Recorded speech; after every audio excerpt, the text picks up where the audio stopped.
கர்த்தருக்கு பிரியமானவர்களே, கர்த்தர் இன்றைக்கு உங்களோட பேசவிருக்கும் வார்த்தையை கேட்கலாமா? மார்க் எழுதின சுவிசேஷம் 10ஆம் அதிகாரம் 49ஆம் வசனம். உன்னை அழைக்கிறார். எனக்கு பிரியமான தேவ பிள்ளைகளே, வழி ஓரமாக அமர்ந்திருக்கும் பர்த்திமேயு முதலாவது எழுந்திருக்க வேண்டும். சோம்பேறியா இருக்கிற நிலையிலிருந்து அவன் எழுந்திருக்க வேண்டும். புழுதியான தரையில் கையேந்தும் நிலையில் உட்கார்ந்திராமல் அவன் எழுந்திருக்க வேண்டும். குருட்டுத்தன்மையிலிருந்து அவன் எழுந்திருக்க வேண்டும். ஆம், எனக்கு பிரியமான தேவ பிள்ளைகளே, நம்மையும் கூட ஆண்டவர், என் பிள்ளையே, சோர்வான நிலைமையிலிருந்து தூசியை உதறிவிட்டு எழுந்திரு, கழுகை போல உன்னதங்களுக்கு செட்டைகளை அடித்து பறக்க எழுந்திரு, உனக்கென்று வைத்திருக்கிற வரங்களையும் வல்லமையையும் பெற்றுக்கொள்ள எழுந்திரு என்கிறார். கெட்ட குமாரனுக்கு புத்தி தெளிந்த போது அவன், நான் எழுந்து என் தகப்பனிடத்திற்கு போவேன் என்றான். அப்படியே அவன் எழுந்து புறப்பட்டு தன் தகப்பனிடத்தில் வந்தான். பன்றிகளின் இடத்தை விட்டு அவன் எழுந்திருக்க வேண்டியதாய் இருந்தது.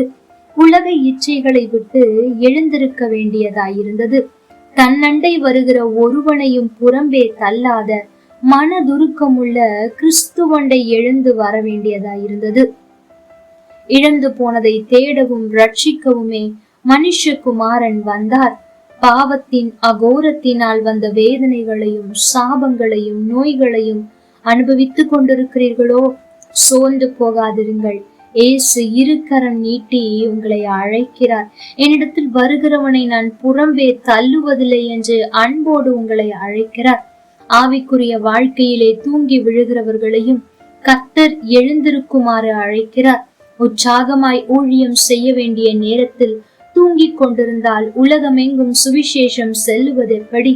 பகற்காலம் இருக்கும் மட்டும் நான் என்னை அனுப்பினவருடைய கிரியைகளை செய்ய வேண்டும். ஒருவனும் கிரியை செய்யக்கூடாத ராக்காலம் வருகிறது என்று வேதம் சொல்லுகிறதே. ஆதலால் தூங்குகிற நாம் மரித்தோரை விட்டு எழுந்திருக்க வேண்டும்.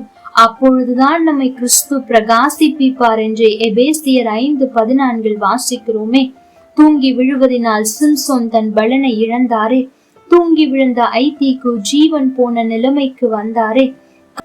கப்பலின் அடித்தட்டில் தூங்கிக் கொண்டிருந்த யோனதரிசியை புறஜாதியார் தட்டி எழுப்பி ஜெபிக்க சொன்னார்களே.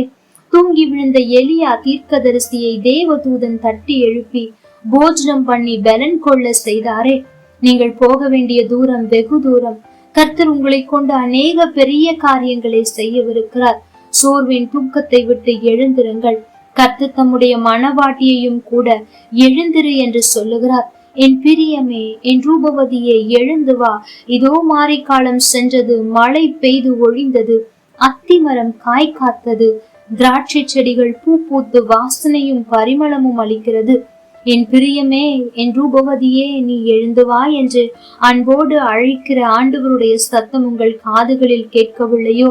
எனக்கு பிரியமான தேவ பிள்ளைகளே, வருகையின் அடையாளங்கள் எல்லாம் எங்கும் காணப்படுகின்றன. தீர்க்க தரிசனங்கள் எல்லாம் நிறைவேறிவிட்டன. எழுந்து மகிமையின் ராஜாவாகிய கிறிஸ்துவுக்கு எதிர்கொண்டு போக ஆயத்தமா? சிந்தியுங்கள், எழுந்திருங்கள், ஆண்டவருக்காக ஓட உங்களை அர்ப்பணியுங்கள். கர்த்தர் தாமே உங்களோடு கூட இருந்து உங்களை ஆசீர்வதிப்பாராக. ஆமென்.